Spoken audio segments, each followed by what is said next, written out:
Lo sucedido recientemente en televisión no ha dejado indiferente a nadie. La emisión del viernes, cargada de declaraciones sensibles y recuerdos incómodos, ha provocado un auténtico terremoto mediático que todavía sigue generando reacciones. Pero si algo terminó de encender el debate fue la posterior intervención de Ángela Portero, quien analizó con dureza el testimonio ofrecido y puso en cuestión no solo su contenido, sino también el momento en el que ha salido a la luz. Porque más allá de lo que se cuenta, lo que realmente ha llamado la atención es cuando se cuenta. Durante años, Macoque había mantenido un discurso mucho más contenido respecto a su relación con Kiko Matamoros. Apenas pinceladas, comentarios superficiales y, sobre todo, negativas firmes ante episodios que ahora sí decide relatar con todo lujo de detalles. Ese cambio tan radical en la narrativa ha generado sospechas en una parte importante del público, que no puede evitar preguntarse por qué ahora, por qué de esta forma y con esta intensidad. En paralelo, su situación actual no es precisamente la más favorable. Tras reconocer públicamente ciertos hechos que la sitúan en una posición comprometida, la percepción social sobre su figura ha cambiado de manera notable.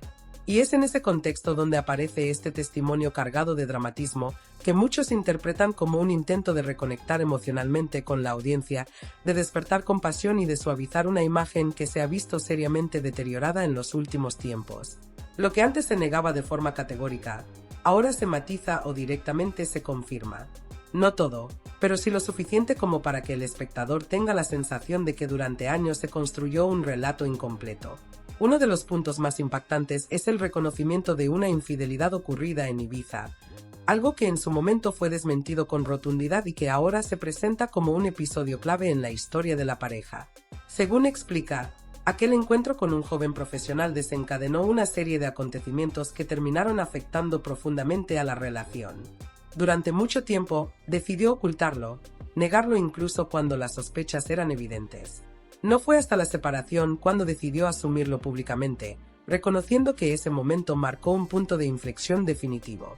Pero lejos de quedarse ahí, el relato avanza hacia una noche especialmente tensa, descrita como uno de los episodios más duros de su vida. Una salida nocturna que, tras un altercado con un tercero que provocó a Kiko Matamoros, derivó en una situación completamente descontrolada. La tensión acumulada, sumada a la herida emocional previa, habría desencadenado una reacción violenta que culminó en un episodio doméstico de extrema gravedad. Según su versión, el trayecto de vuelta a casa estuvo marcado por la agresividad verbal, los insultos y una conducción temeraria que ya anticipaba lo que vendría después. Una vez en el domicilio, la situación se habría desbordado por completo. Gritos, forcejeos, agresiones físicas y un ambiente de auténtico pánico. Ella asegura que llegó a temer por su vida, describiendo una escena en la que fue zarandeada, tirada al suelo y agredida mientras intentaba calmar la situación. El parte policial recoge una intervención de la Guardia Civil tras una llamada de auxilio. Los agentes, al llegar, encontraron un escenario alterado y procedieron a la detención de Kiko Matamoros. Sin embargo, pese a la gravedad de lo sucedido, Macoque decidió no interponer denuncia formal en ese momento, alegando que no quería perjudicar al padre de su hija ni agravar aún más la situación. Esa decisión, lejos de cerrar el capítulo, se ha convertido ahora en uno de los elementos más cuestionados. Porque durante años no solo evitó profundizar en ese episodio, sino que en múltiples ocasiones lo desmintió públicamente o lo redujo a una simple discusión de pareja sin mayor trascendencia. Incluso llegó a negar categóricamente que hubiera existido cualquier tipo de violencia. Actualmente, el relato que expone dista enormemente del que sostuvo durante años. Su tono ha cambiado, su manera de describir los hechos también, y ahora introduce matices que antes ni siquiera aparecían en su discurso. Habla abiertamente de temor, de episodios cargados de sufrimiento emocional y de una convivencia deteriorada por conflictos constantes que, según su propia versión actual, se prolongaron mucho más de lo que debería haberse permitido. Reconoce, además, que durante largo tiempo trató de sostener una relación que ya estaba profundamente dañada, casi irreparable, pero a la que se aferraba por una combinación de sentimientos persistentes y una carga interna difícil de gestionar. En ese sentido, admite que el vínculo no se mantuvo únicamente por amor, sino también por una sensación de responsabilidad emocional e incluso de culpa. La infidelidad que ahora reconoce habría jugado un papel clave en esa dinámica, condicionando su comportamiento posterior y llevándola, según explica, a tolerar situaciones que en otro contexto no habría aceptado. Esa mezcla de apego emocional, arrepentimiento y dependencia afectiva habría generado un escenario complejo en el que las decisiones no siempre respondían a la lógica, sino a un conflicto interno constante. Sin embargo, esta revisión del pasado, tan distinta a la versión que defendió durante años en televisión, es precisamente lo que ha desatado una fuerte controversia. El problema no radica únicamente en lo que cuenta ahora, sino en el contraste con lo que negó o minimizó anteriormente. Esa contradicción evidente ha provocado que muchos se cuestionen la fiabilidad de su testimonio actual. Porque si en el pasado se presentó una realidad completamente diferente, surge inevitablemente una duda incómoda. ¿Por qué esta versión debería considerarse más veraz que la anterior? Es en ese punto donde la intervención de Ángela Portero cobra una relevancia determinante. Su análisis no se centra tanto en desmentir los hechos, sino en poner en evidencia las inconsistencias del discurso. Lo que plantea es una cuestión de fondo. La credibilidad no puede construirse de manera selectiva. No se puede exigir que el público acepte sin reservas un relato presente cuando existen antecedentes claros de negaciones o versiones contradictorias en el pasado. La periodista va un paso más allá y señala algo que ha generado especial impacto: la incoherencia a la hora de valorar testimonios similares. Recuerda que la propia protagonista ha cuestionado en otras ocasiones relatos de terceros relacionados con situaciones de presunto maltrato, lo que, según su planteamiento, debilita aún más su posición actual.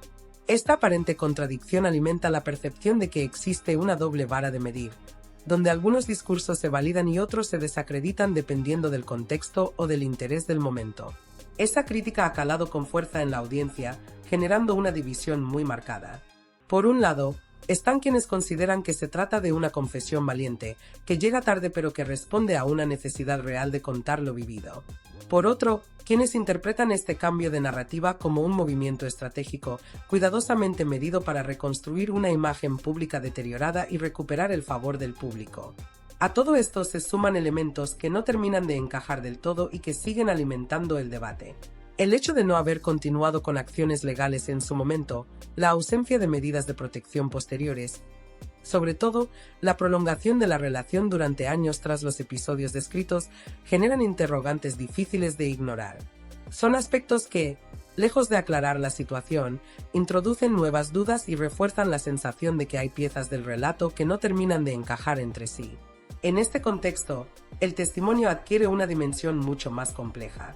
No se trata únicamente de una experiencia personal que sale a la luz, sino de un discurso que aparece en un momento muy concreto, en el que la imagen pública y la percepción social juegan un papel determinante.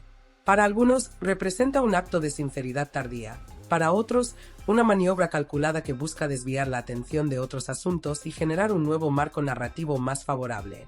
Lo que es indiscutible es que todo esto ha abierto un debate profundo sobre cuestiones que van más allá del caso concreto.